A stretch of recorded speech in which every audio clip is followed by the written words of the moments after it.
two iconic entrepreneurs from Mumbai who are going to be talking to each other about their journeys and experiences, especially Sharad. And to grill Sharad, we have our famous Harish Mehta, Harish Bhai as he's called. You all know Harish Bhai is the founder and executive chairman of Onward Technologies. He's also been the founder and first president of TiE Mumbai, founding member of NASSCOM and first president of NASSCOM, instrumental behind Indian Angel Network, and he's a senior advisor to the Fund of Funds in Sydney. So Harish Bhai, over to you, and please do not spare Sharad at any cost. Grill him. We want to know all his story and his mantra for success. Over to you. Thank you, Naveen. Thank you. Yeah. Friends, today's structure would be, we would be spending the first 15-20 minutes where Sharad will tell his personal journey, followed by, I received a number of questions from some of you. So I would be asking those questions, and followed by that, we'll open it up to the audience. And the next 15-20 minutes with all of you. So that's the game plan. Just to introduce Sharad, I mean, he's a person who pioneered, I would say, data center business in India. I mean, he started almost 20 years back. That time, what is data center business was not even known, or what is cloud landscaping or cloud-based computing was just not known. And today, he runs about 9 hyperscale, high-density data centers, whose capacity would probably put all our size smartphones of India together is the capacity of these data centers. And this data centers is not going to help us, helping us today. More than 2,000 customers are using it. But we see it as a major enabler for Indian companies, startup companies, Indian corporates to take a jump and go global beyond serving the Indian market. So, and then Sharad is also TiE Mumbai is a Hall of the Fame award winner last year in the area of deep tech. Sharad also has successfully exited, I would say, the NetMagic and merged into NTT. A brilliant execution over a 15-year time period with multiple fundings and ups and downs and so on and so forth. And great success story. We would like to hear from Sharad, his personal journey on how he started, how he got the idea, what were his major milestones during the career, and where he is today. Why did he decide to exit, and so on and so forth. So we'll cover that part. And then later on, we would like to focus on India has a phenomenal now opportunity opening up in the, especially I would say the startup world, in the deep tech area, in the cloud area, and specifically Mumbai on top of it. Because as all of you know, Jio raised $20 billion from city of Mumbai in some sense. So that's the kind of brand Mumbai is enjoying. So we'll have a great conversation with Sharad going forward. So Sharad, over to you now. Okay, thank you, Harish Bhai and TiE Mumbai for giving me this opportunity to share my journey and experiences. I hope whatever I say will help. Even if I can help a few entrepreneurs or potential budding entrepreneurs on this talk, I would be really, really happy. Just to give you the context, right? I just start with a quick background. So, I did my Bachelor's of Engineering from IIT Mumbai. And like most of my friends and most of my colleagues, I also applied abroad. Although I wanted to always remain in India, but after most of my friends, I applied abroad and I got admission into Columbia University, New York. The reason I'm mentioning this is I got the good fortune of working since I was in Columbia. I worked on the National Science Foundation Network, which is the first large backbone of the internet. This was in the early 90s, right? So I worked as a routing backbone engineer of the NSFNet, right, for a company called ANS. And that's really what, so my master's, which exposed me to computer networking, and my first job, my main job in the US, which was working for the NSFNet, is really what led to the foundation of what I ended up doing for the rest of my career. And this was not planned. So I didn't plan this. It was not that I'd always thought I wanted to do this. It's just that I got a very good exposure, being in the US So when India opened up in 1995, right? I think it was commercial internet services were launched. I think it was Prime Minister Atal Bihari Vajpayee who launched commercial internet in India. At that time, it was a monopoly of Videsh Sanchar Nigam Limited. Since I'd worked on large internet backbones, I thought this is a good time to come back to India. As I said, I always wanted to come back. Of course, the main reason was not only trying to do something here, but also my parents were here, so I wanted to be back with my parents. So I reached exactly a few days before BSNL launched the internet services, right? And it was so when I came back, I honestly didn't know what to do. I wanted to do something on my own, but I didn't know the landscape. I didn't know what I could do in India. I was fortunate to be given a break by who has become a dear friend called his name was actually I was given two breaks. One by a gentleman called who's quite famous called Jyotinder Thakkar, who's one of the core people in Reliance Jio. So he had given me some project work for setting up Reliance's network. But the bigger break that I got was from another friend called Neeraj Sonkar, who was the I think DGM or GM of BSNL at that time. And he gave me he had once I was a user of the BSNL internet services, and there were some frequent outages. It had just launched. So through a common friend, I met him, and he asked me to kind of troubleshoot the problem. And I told him I know how to fix it, because I knew it was a routing issue, and that was my background at the NSFNet. So he said, look, a lot of people have told me that they can do this. Come right now and tell me, show me right now you can do it. So I, rolled up my sleeves and I, fixed the routing issue. And Neeraj gave me the first contract, a consulting contract to help BSNL scale their services. So in that 95 to 98, right, it was only a monopoly of BSNL. But being there, it gave me a lot of advantages. One, I got to know the entire Indian industry. And second, it also helped me with, all the people who are, any kind of project that had to be done along with India for the internet. It used to, being the consultant of BSNL, a lot of those projects would come to me. Now, in this, TIE had an important role also. So I'll tell you how TIE got involved. So there was a TIE conference where B.V. Jagdish was one of the keynote speakers, right? This was, I think, in 97 December, if I'm not mistaken. It was in Delhi. I still remember it was very foggy, and I got stuck in Delhi for 3 days for attending like a 2-hour meeting with Jagdish. I could not come back to Bombay for 2-3 days. But anyway, I went for this TIE conference, and Jagdish was just exiting a company called Exodus Communications. So really the worldwide founders of data center business are two Indian gentlemen called K.B. Chandrasekhar and B.V. Jagdish. They really started what is known as data centers, in the early mid-90s in the US, and through this company called Exodus Communications. So I met Jagdish. I told him that, look, I want to do something. I'd done 3 years of consulting to BSNL and some private players like Reliance and others. And I said, and I also in 98 when so in my initial consulting, I told Jagdish, look, I feel that there is a need for doing something in the internet space for Indian businesses, even though internet sector has not yet been fully privatized, but we knew that by then that it is going to be privatized. And B.V. Jagdish decided, I think he was exiting Exodus around 98, and he liked what I was saying because it kind of resonated with what he had done.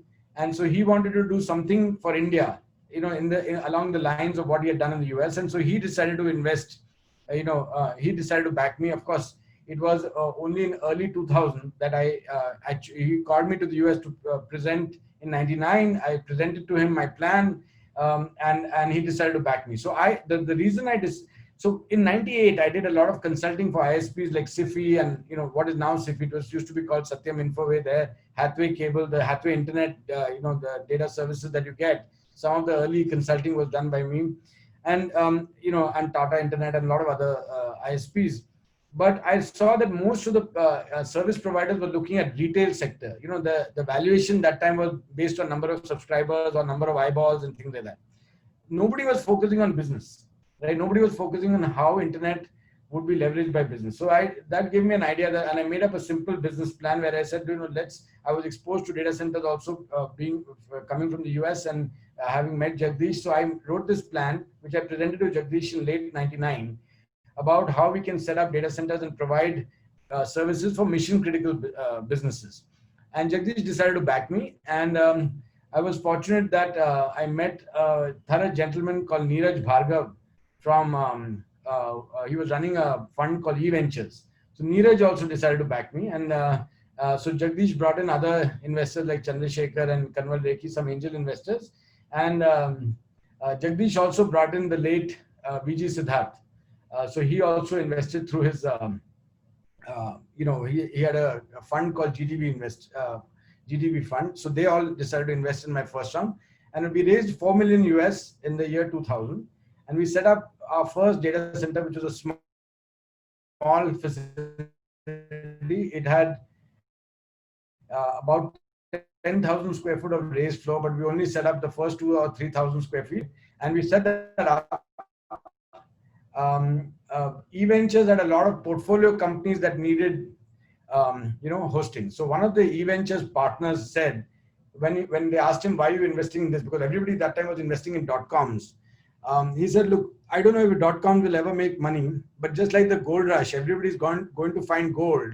It's the guys with the shovels who are making the money, and this guy is the ventures and set up India, one of the first data centers in the country in the year 2000. I think Satyam and we set up at the same time, which is roughly September, October 2000.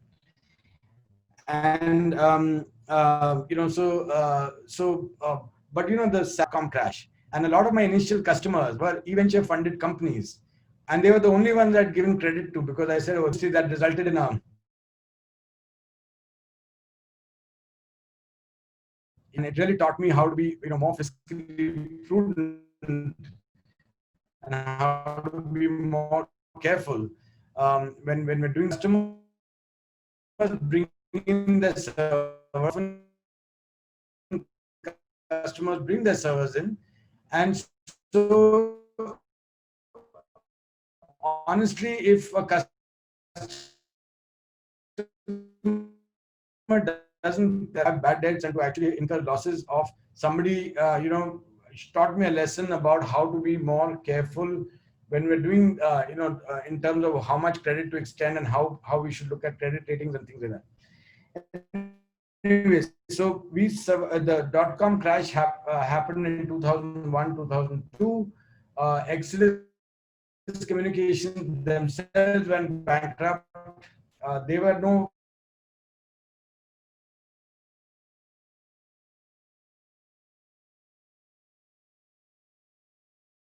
investment in us, but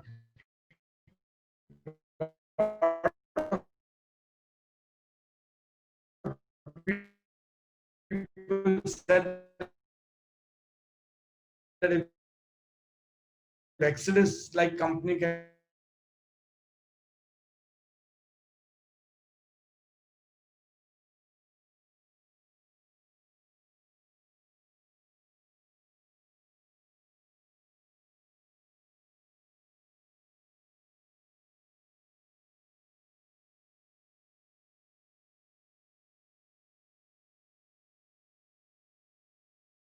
So these are some of the initial customers that we won. And I think the reason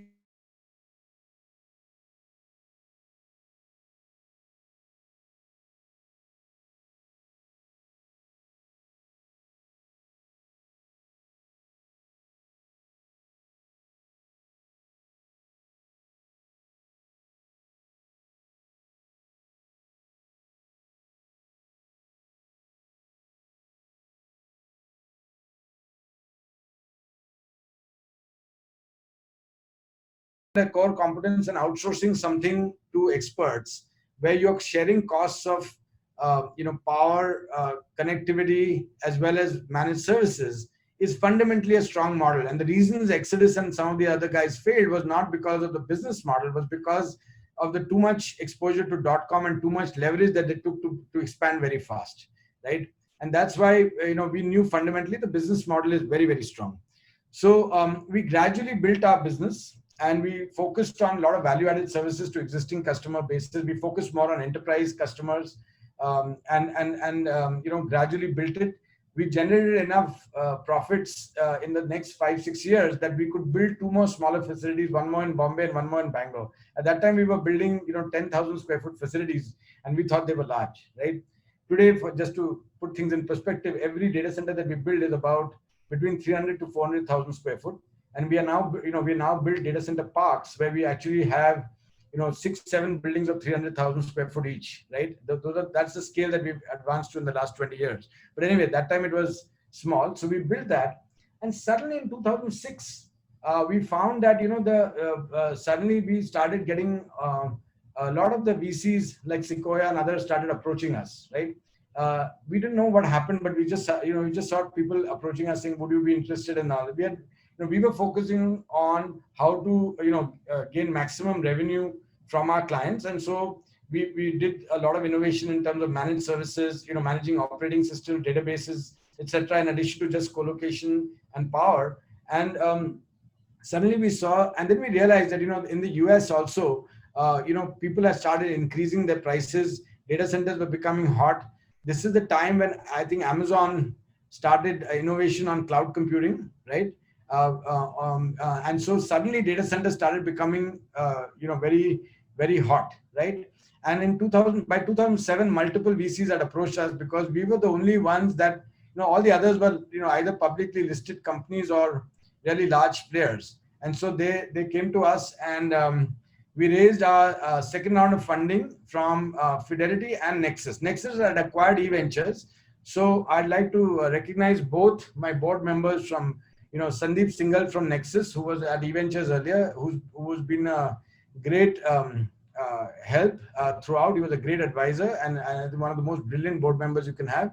And also Raj Duggar from Fidelity, who was equally good. I mean, he was really, really insightful. And I think they complemented each other because they brought different perspectives. Of course, our chairman of the board remained Jagdish, who's my mentor and who's guided us throughout.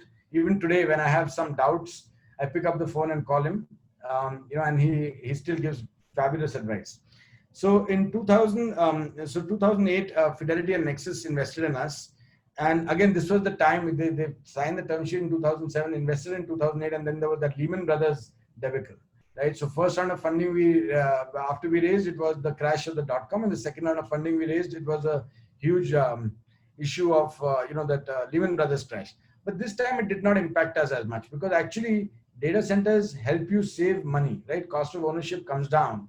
And so therefore we didn't get severely impacted in 2008. 2001 was a big impact because nobody wanted to fund us. But 2008, we had just raised our funding before the Lehman Brothers collapse. And so we actually weathered the storm well. Yes, there were some customers who wanted some payment terms, just like what we're facing right now. The next big issue was in 2020, which is COVID. But fundamentally, the slowdown in 2008 and the current crisis that we're facing, we're actually seeing growth in our business, right? Because actually data centers become more meaningful. In 2008, because they were more economically viable, and that's when data center industry was coming of age. In 2020, because you can't leave your house, and so everything has to be done online, and so digital transformation is happening even faster than it has ever happened before. So there was some interesting opportunity. In 2009, we launched. So with the money, every time we raised a financing round, we built more facilities, we built more data centers. And in 2009, in 2008, we also saw that cloud was gaining momentum in the US, and Amazon was doing really well by then. We had an internal debate in our team whether we should launch cloud or not, right? And we decided that, look, so a lot of our sales team felt that if you launch cloud, your average revenue per customer will come down, and you're building these large data centers, cloud will take much lesser space. But it was a no-brainer for us to go ahead with cloud because we said, look, if we don't do it, somebody else will do it and, eat us for lunch. And second is, we wanted to maximize revenue per square foot. So by doing cloud, you're actually maximizing revenue per square foot, right? Because our strength was in innovation and in IP, but not in necessarily, anybody can build large facilities. It was, how do you make them more intelligent? How do you make them, how do you provide more deeper managed services? So we launched our cloud. I still remember Steve Ballmer of Microsoft launched our cloud. There was a Microsoft event, and we were using our first variant of cloud was launched.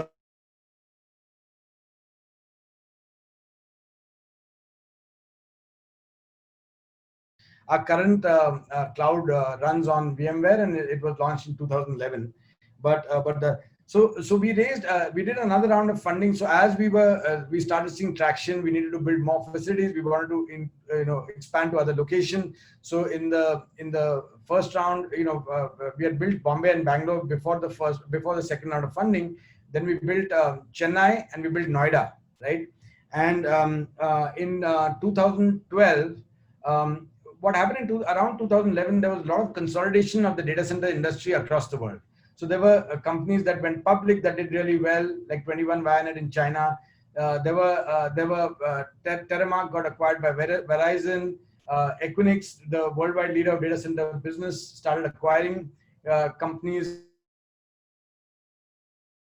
in Brazil. So everybody looked at India, and again, because we were the only company that had any scale, that was not public and it was private equity funded, suddenly we had a lot of people come and approach us saying that, we'd like to, acquire you or take majority stake in your company. And initially I met one, I met two, and then I said, look, I told my board, I just don't have the time. Just prior to this, the board had asked me to build a solid team so that we could take the company public in maybe a couple of years. As we started meeting these companies who started showing interest, we said, look, let's hire an investment banker, because I just don't have the time. I have to focus on the business. So we hired Credit Suisse, and they did a process where they got multiple players to, they set up a data room and they got multiple players to bid. We said, let's see what are the kind of valuations they said. And because the valuations were attractive, our investors felt that, look, it probably makes sense, instead of waiting for 2-3 years to take the company public, if we can get the kind of returns we want by doing this exit, why don't we exit? I was very clear I wanted to continue, because I thought it was, at that time, the hyperscalers had still not come into India, and we knew that, that this is just the tip of the iceberg. In fact, I feel even now, there's a huge growth potential even after building these kind of capacities that I'll share with you later. That there was a huge upside. And so the investor, I took a little bit money off the table, because from 98 to 2012, I had not taken out any money. So I sold a small stake.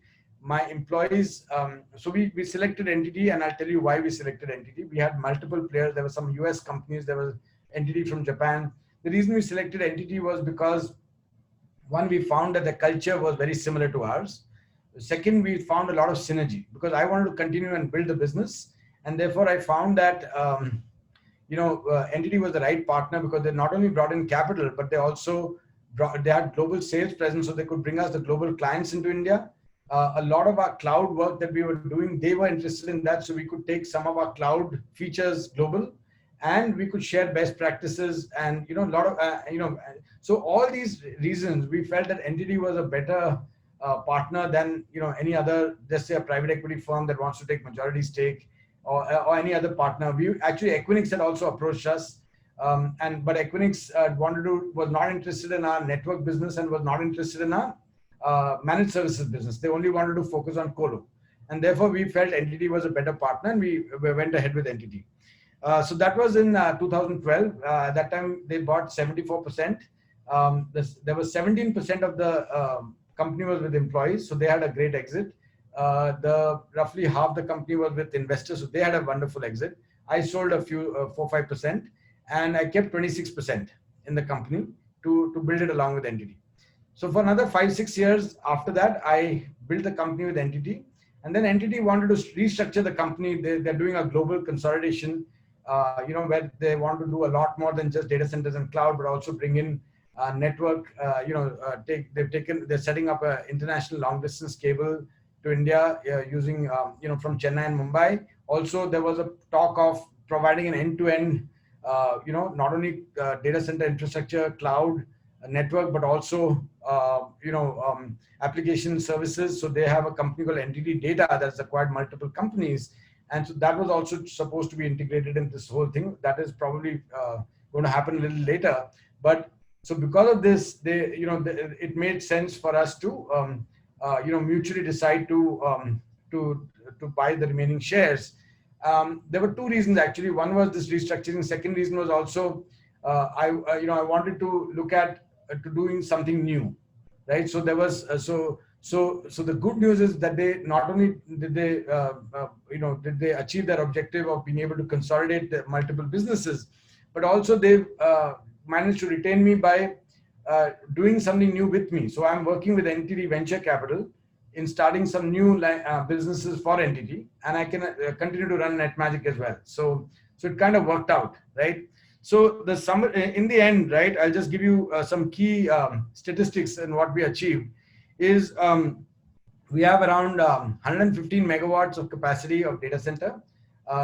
Just to give a sense, one laptop is about 50 kilowatts, so 50 watts, sorry, and one smartphone is about 5 watts, right? So you can imagine the millions of laptops and smartphones that can be put in a data center. Tens of thousands of servers. We have 1.2 million square foot already deployed. We are going to be releasing another, building another 1.2 million square foot more in the next 2 years. So there are 4 projects of 300,000 square foot that are in various stages of construction right now. One is going to go live in about 2 weeks from now. So we're doubling that. We have about 1,500 employees, about 2,500 customers. We have all the major banks, all the major hyperscalers, pretty much leader in every single vertical is with us. In some cases, I'm not naming them because I've got NDAs, but I think most people know who our clients are. And of course, customers are from whether it's banks, media, e-commerce, IT-enabled services. We have a little bit of government also. Not, I think about 3% of our revenue, 2 or 3% of our revenue comes from government. I was not very big on government earlier, but later, with the smart cities and with the cloud, they've got great contracts with cloud. So I think both the central government as well as the state government has started doing acquiring stuff on the cloud directly. So that's why we decided to, also do stuff with the business. Today, we have a great partner ecosystem. So we partner with all the major cloud providers. We partner with all the major consulting companies. We partner with a lot of the OEM vendors. We also partner with a lot of startups, right? So we do things. We have an innovation lab, and we also, in startups who are in our space, we partner with them because we know we can't innovate ourselves, everything, right? So we want to use their service. So we partner with companies like, for example, Net Monastery. We partner with companies like Security Brigade. These companies provide security services. We had partnered earlier with a company called CloudByte to provide cloud storage. So a lot of these are Indian companies, indigenously developed IP in India, and we have great partnerships with all the companies that I mentioned. And and today, the largest data center, or largest operational and first data center park in the heart of Bombay, which is in Chandivali, which has got about 100 megawatts of capacity just in Bombay, and is going to be expanded very soon. And we are now building in New Bombay, we're building in Chennai, we're building in Noida, we're building in Bangalore, right? And we may look at other cities in the future. So that's the current setup. I think I've exceeded my 25 minutes that you gave me. So I'll end there. I think a lot of the lessons and all I can talk when we are doing the Q&A, right? So it's just a great story, sir. Thanks. Thank you. The first question I have is the data center business. Yeah. When you see it from a, let's say, the computer professional, it's a very hard business. It's a tough business. I mean, you have customers who are running mission critical applications on your cloud or on your center. And 1 minute disruption can impact thousands of customers from that customer's perspective. You have 2,000 such customers. On the other side, when you're running a data center needs clean power, you need a support staff who is highly disciplined. You will need networking or technical staff, again, has to be of very high caliber. You have cyber security threats coming from anywhere in the world. Then the business continuity planning. So what do you feel? Is all doable in like say in city like India, or Mumbai and in India? Yeah, absolutely. So we've all evolved, Harish Bhai, and it's a brilliant question because I think a lot of people see data centers have been around in India for 20 years, as you've seen in our story. A lot of the, if you see some of the newcomers, right? Whether they're real estate players or even the government announcing real estate, data centers, etc.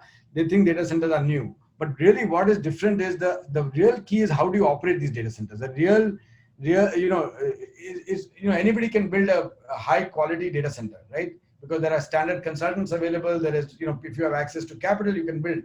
But operating data centers, as you rightly said, is non-trivial.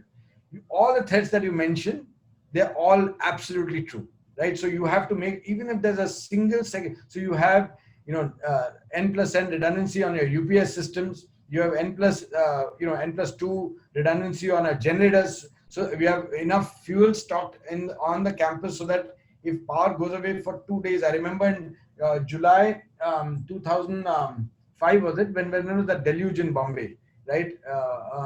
There was a major deluge in Bombay. We had only one facility at that, one or two facilities at that time, and we had to run for 2 days without electricity, and we ran because we had enough fuel stocked, right? So every single possible thing that can go wrong has gone wrong, and we've tested it, and we managed to come out unscathed.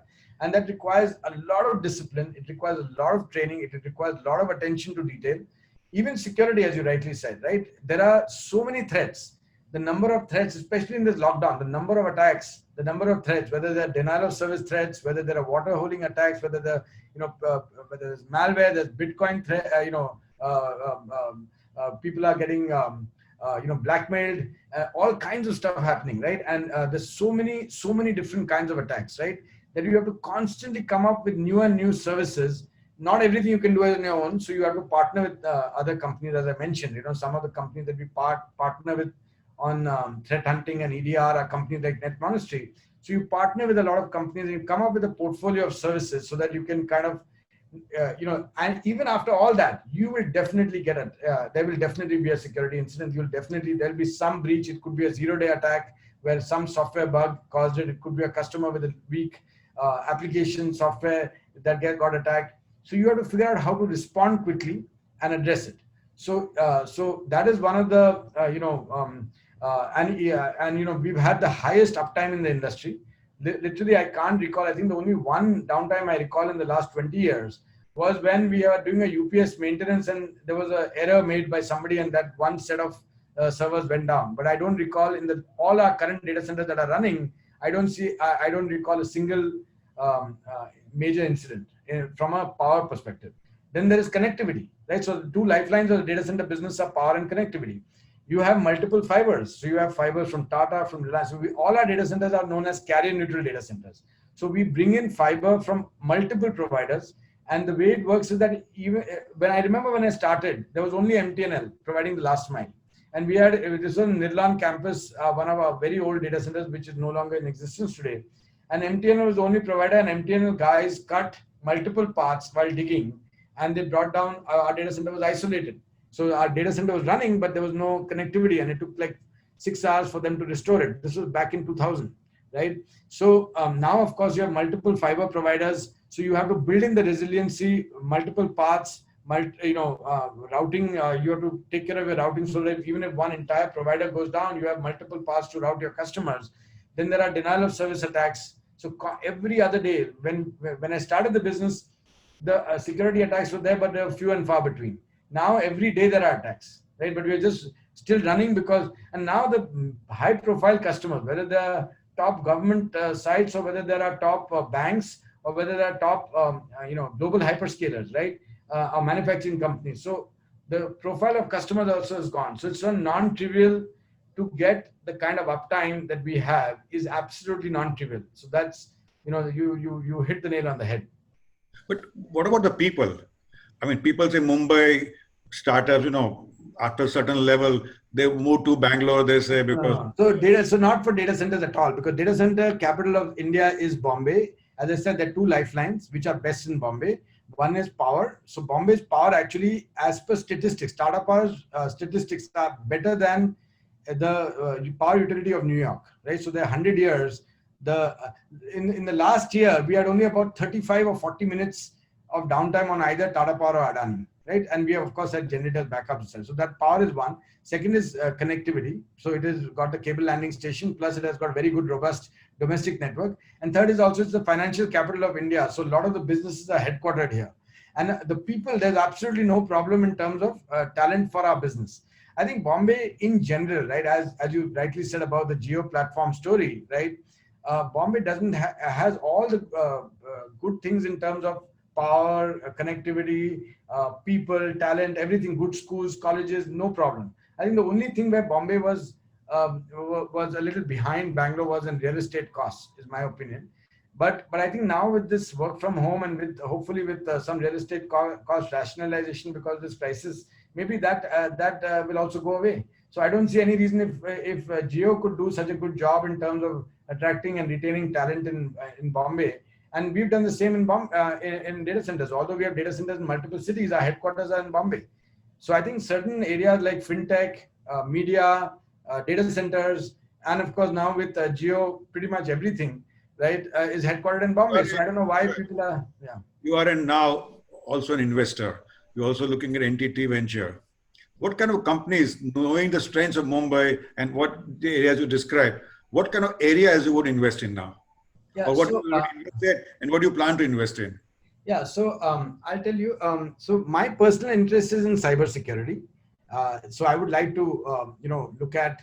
But given that we're doubling our capacity in 2 years, and given the kind of responsibilities I have, we're also setting up an undersea cable system.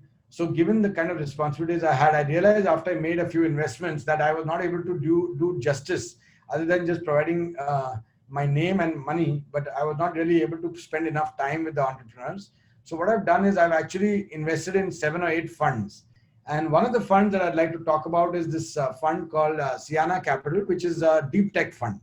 So they've invested in companies that really do, some fundamental, it's not a Me Too play anymore. It's more, doing something, whether it's a probiotics company or whether it's a healthcare company or whether it's a company that uses, AI and ML to do diagnosis of diseases, right? Or a wellness company that uses machine learning. So all these are, very unique ideas, and that is something that I invest in. But my personal interest, I think one area where I see huge growth is in cybersecurity.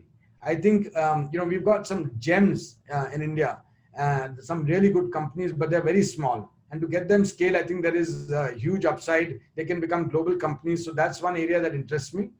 As I said, I've invested in a couple of deep tech funds, mainly Siana and also Cornerstone. And then there are other funds like Matrix Seed Fund, like an early stage fund of Matrix, K Capital. And then there's one IIT alumni fund that Vikram runs. I forget the name. And then a couple of other funds. Like I've also invested in some late stage funds like Kedara Capital that has some really large deals.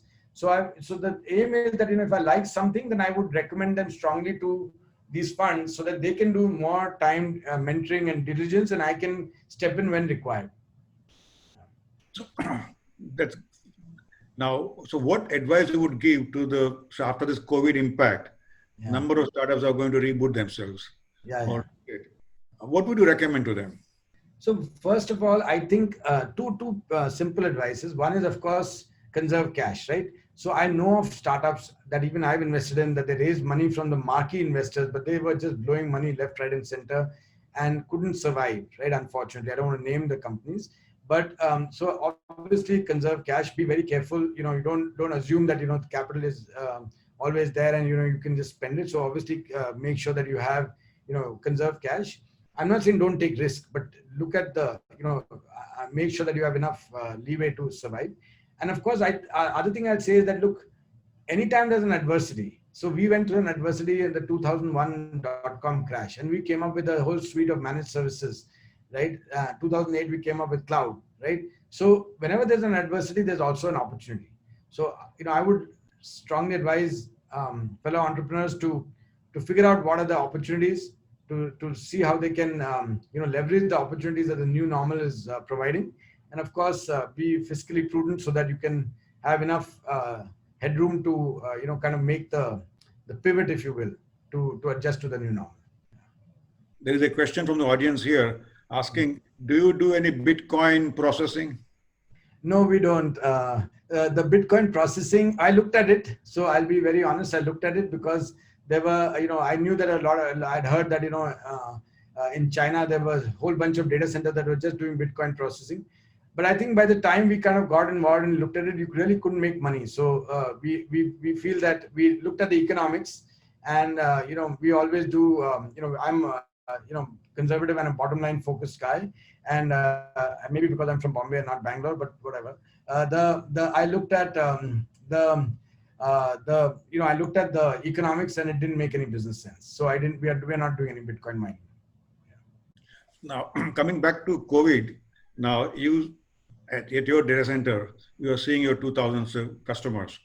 How whether the processing went up and down depending on the kind of business they are in. Where do you see in terms of, like, for example, how was your Q1? Argument sake, we will now say EBITDA. So some people say EBITDA before COVID and EBITDA after COVID. I'm sure in your case it would be very positive, but how do you react to it? Yeah, so we saw growth in, as I said, in areas like bandwidth consumption. We saw growth in our cloud area. This is like 15-20% growth. We saw growth in disaster recovery and security services.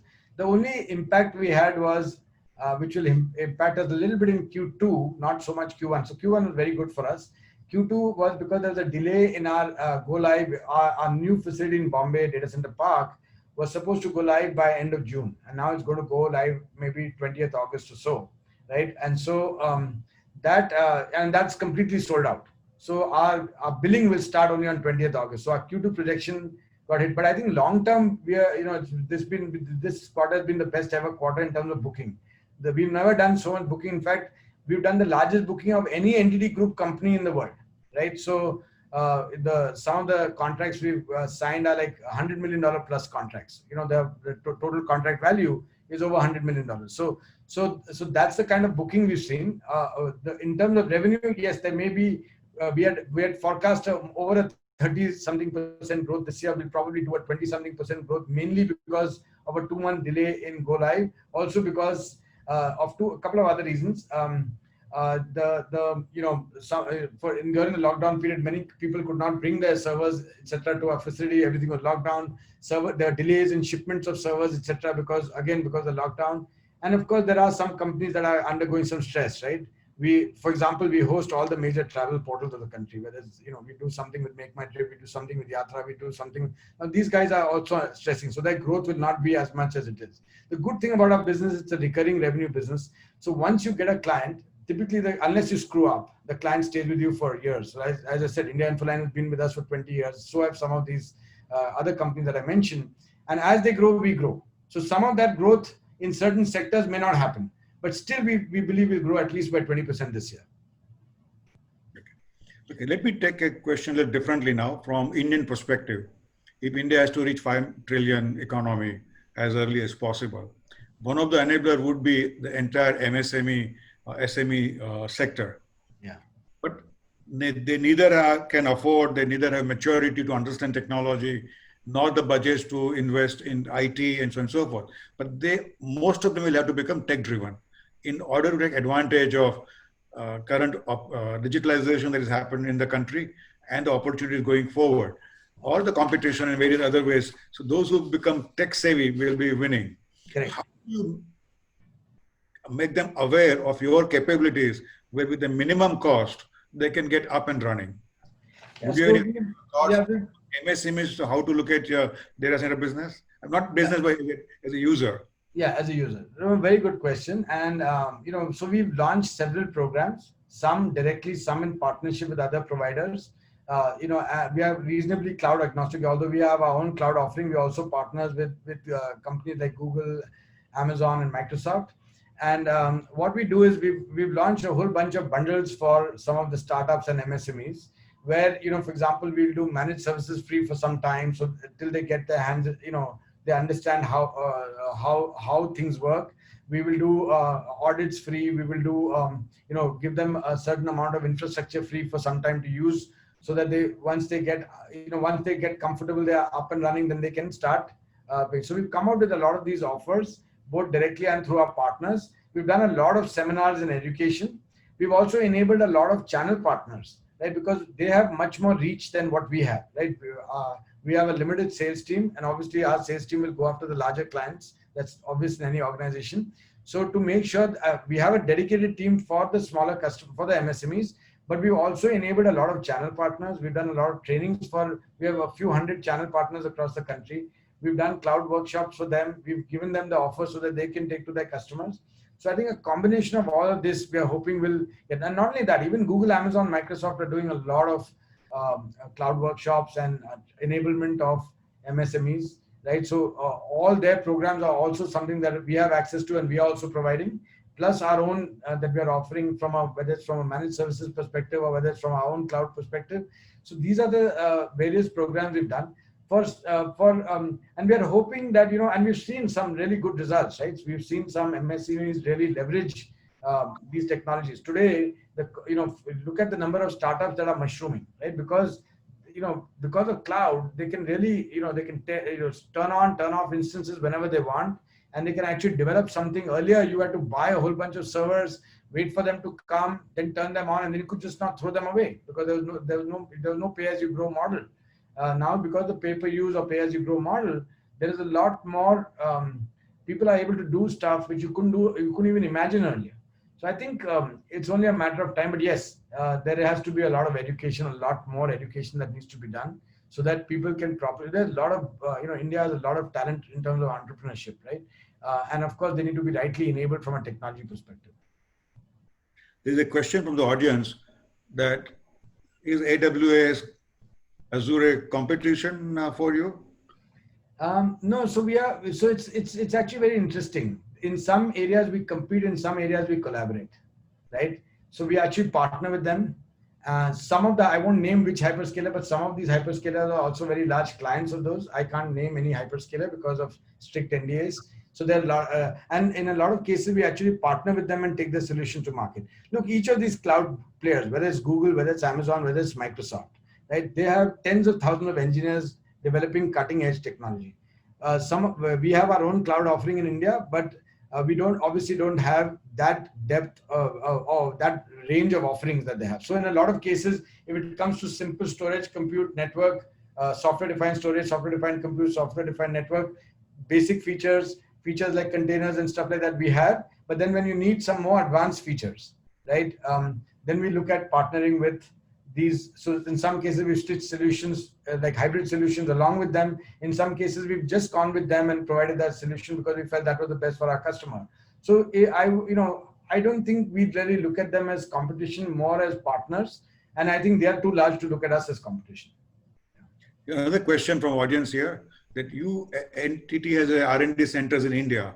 What kind of areas we are doing in the R&D area which you feel India has a natural strength? Yeah, a great question. So the two major real fundamental research that NTT does actually happens out of Japan and Silicon Valley. So they do, whether it's in quantum computing or whether it's in cybersecurity or whether it's in biotech, they've got some absolute state-of-the-art 5G, for example. These centers are typically in the US and Japan. But what we do in India is more to kind of do some kind of research for our own, whatever business we're offering. So for example, we have a team that develops a cloud orchestration layer. We have now developed a product which is called a multi-cloud insight, where we've seen that most customers use more than one cloud, and typically enterprise customers use hybrid cloud. So they'll use some dedicated servers, plus they'll use something bursting on either Google or Amazon or Microsoft or a combination thereof. How do we provide common insight to all these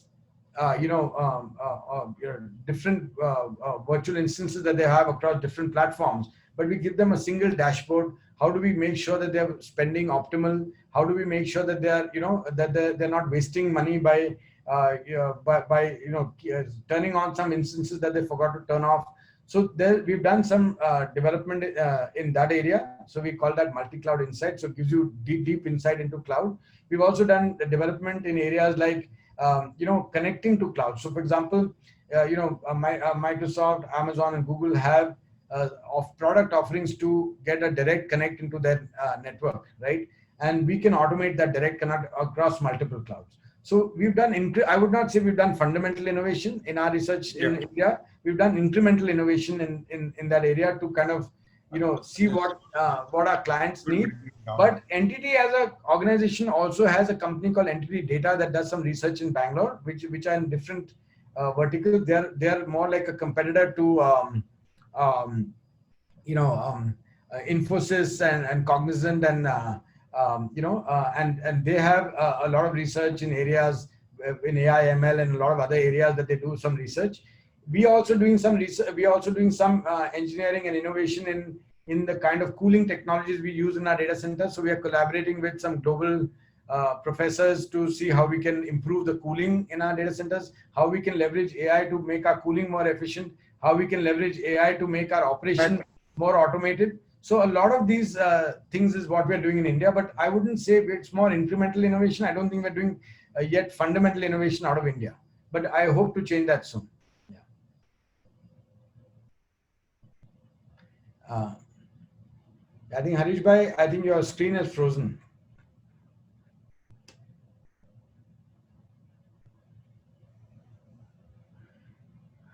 Yeah, Naveen, can you hear me, Naveen?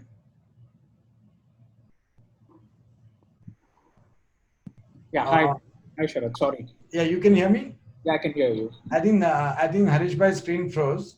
Okay. Maybe you want me to take some questions that are there on the chat? Yeah, I think so. That would be helpful.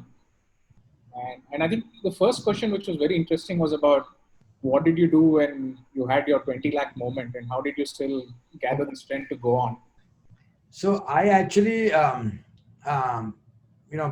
put all my savings in the bank that I had and put it in the company for a few days because I didn't have access to capital. And I remember one of my clients wanted a bank statement to see because there were rumors that that is the time when Exodus also collapsed, and they felt that we wouldn't survive. So to show a high balance, a reasonable balance in my account, I actually transferred whatever savings I had into the account just for a few days. So that I could show the customer that okay, we have money. The other thing was, obviously we knew that we have reached down to our last 20 lakhs in the bank, so we have to be obviously conservative. I didn't take salary at that time, and obviously we paid salary to the other staff. Some of the senior people in the company said we'll take salary later, but we didn't really have to. We overcame that pretty quickly. We got some large contracts. So it was not a very long phase that we had that. But yeah, we didn't raise any money till almost 2008. So from 2000 to 2008, we managed to just leverage our, business. Leverage our relationship with clients, upsell managed services to them, and as the environment improved, so did fundamentally, as I said, it was a very strong business model, and so we were able to generate enough profits to kind of survive. Yeah. Got it. Then I think another, do you export services, Sharad? Okay, Harish Bhai, you're back. We do. So we have two kinds of dollar billing that happens. In terms of export of services is for remote infrastructure management. So thanks to Entity, which has sales teams across the world, very often customers want their digital infrastructure to be monitored and managed remotely. And so we are managing customers in Japan, in Europe, in the US from India. So that is our true export of services. There are some global clients who don't have offices in India, who want co-location in India because they want to make sure that they have good performance to the clients that they're serving. See, data center business, you'll never have a case where a client in the US, right, if he's targeting an audience in the US, he'll never host in India, right? That will never happen because you always want to be closest to your end users, because that's where you get best performance. Price performance is also better. So it's not that, so it's when the global multinationals come to India, it's because they're targeting the Indian audience. So that's where we have, that these are the two types. So if the company has typically an Indian operation, they'll probably give us a contract in INR. But if they don't have an Indian operation, but they want to target customers in India, then they will probably give us, a foreign currency contract. But the services that we're delivering from India for clients overseas, where the infrastructure is overseas, is remote infrastructure management. Okay. Now I think we have a few minutes left. So I'll have some quick round of questions to you. Sure. If you have to recommend one recommendation to maybe the city level or a state level or a central level, what would that be in terms of regulation? So in terms of regulation, first of all, don't regulate cloud computing. I believe TRAI is looking to regulate cloud, my suggestion is government should stay out. Industry will find its way. Do not regulate. Right? That's my overall thing. But other than that, I think we need some power reforms. I think the way there are all kinds of conditions, even when you want to do, like for example, we are foraying into renewable energy because we recognize we are utilizing a lot of power and we want to be good to the environment. So while government has given incentives to do renewable energy, it's there are a lot of things that can be improved further. So I think in the power area, I'd like to introduce, and in general, govern less. So don't govern. Okay. Yeah. How about government as a user? Government as a user, they pay on time. They pay on time. Yeah, so we've not been very bullish for the way things were in the past, but I've seen a huge improvement in the recent past. Whether it's Maharashtra state government or whether it's the Ministry of Information Technology, they've come up with, they've audited and certified 5 or 6 of us who are cloud providers, and then they've established rate contracts, and then any department can order on anybody, and so it's a very straightforward process. There's also this smart city project that are happening. Those are a little slow. I think they should improve their speed. But overall on the government business, I think the main thing is payments on time. I think now the government is doing that, so I think that's okay. Yeah. No, but if you look at, say, Indian citizens, after testing the benefit of digitalization, now they would like to see all citizen services digitalized. And quite a few of them are in terms of government to automate all their operations. Yeah. So whether it's Aadhaar or whether it's a lot of the other services, government has a whole bunch of portals where they're doing that, right? And I think some of those are being run by NIC and not by private players like us. But yes, if there is an opportunity, we'll definitely look at it, as long as it is done on merit and as long as it is done where payments are made on time. The other thing, another recommendation I just remembered is to have a level playing field. Whenever I want to go to the government, I want to tell them that whatever you do, have a level playing field. It shouldn't be that if you invest so much, you get more benefits. The guy who can invest more doesn't need the benefit you're giving. So give it a level playing field to everyone. That's one thing that I've seen where they're all some of the larger players they kind of manipulate things in a way that they get all the benefits. I believe that across all industries they should make it a level playing field. If you were to give one message to young engineer today in terms of his or her career path, what would that be? So engineers have a great future ahead because you see the way technology is changing. But I think the one message would be to constantly upskill themselves, right? Because you can get obsolete so fast. So you don't be complacent. Constantly learn, constantly upskill because the rate at which technology is changing. But if you have the right skills, right, whether you're a data scientist or whether you're a expert in AI ML or whether you are a cybersecurity expert, there's a huge demand, there's a huge shortage of that, and there's a very, very bright future. But obviously, constantly upskill yourselves. And one last question is, if India has no option but to become an innovative nation, now if you look at Jio, $20 billion, the only way you can compete with such a huge investment is by being innovative. Correct. And plus other areas where innovation is going to drive tomorrow's India. What would be your recommendation for India to become an innovative nation? So I think, as long as it's, as I said, it's merit-based, right? We follow a merit-based approach, whether it's government contracts or not, or whether it's, we have a level playing field, we are merit-based, we fund companies on merit, we come up with legislation, whether it's whether it's for data centers, whether it's for telecom, whether it's for anything else which is on merit. I think that is one fundamental thing that we need. Other area is, I think we need to invest a lot in our education system. I think it needs an overhaul across the country. It needs to be overhauled across the country. And I think a lot of private companies are also looking at it. I think Jio is also setting up a university talking about Jio, but we need a lot more education so that we can, so that people have the core skills that they need to be able to do the innovation, because we don't have a shortage of entrepreneurs. We don't have a shortage of talent. I know Indian Jugaad is supposed to be very famous, but obviously with high tech, right? Even great ideas, to scale them, you need the help of technology. So I think that is something, the education is something that we really need to ramp up. Thank you, sir. I think time is over. Thank you everyone in the audience who participated here. So I think over to you, Naveen, now. Thanks a lot. This was a really, really insightful session, Sharad, and we have got a lot of questions which I think we will write to you. Yeah. And if you can have them answered, nothing like it.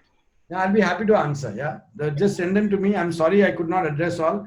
I also wanted to give some key lessons. Can I just take one more minute to give the some key lessons? Yeah. Because I didn't get a chance to go through that. So one is, I could ask that question, please. surround yourself with people smarter than you. So all my direct reports add value to me. They're not yes men. Delegate. So when your company grows big, you don't try to do everything on your own.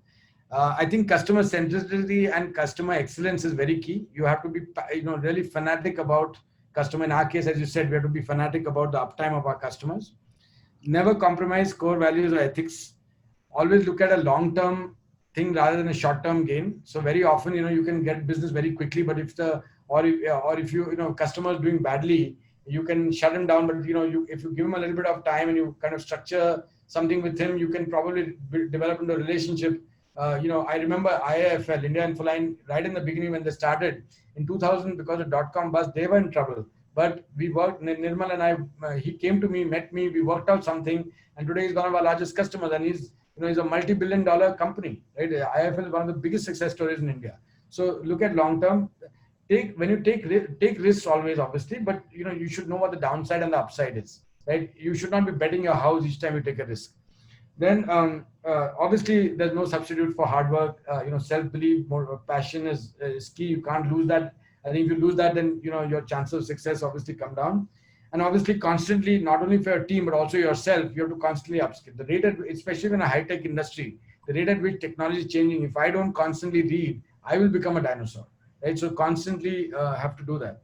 And yeah, so those are some of the key learnings that I've had over the period of time, and I hope this is useful to the other entrepreneurs as well. We'll get you again. Yeah, sure, my pleasure. Thank you so much, Harish Bhai, and thank you, Ty, for having me.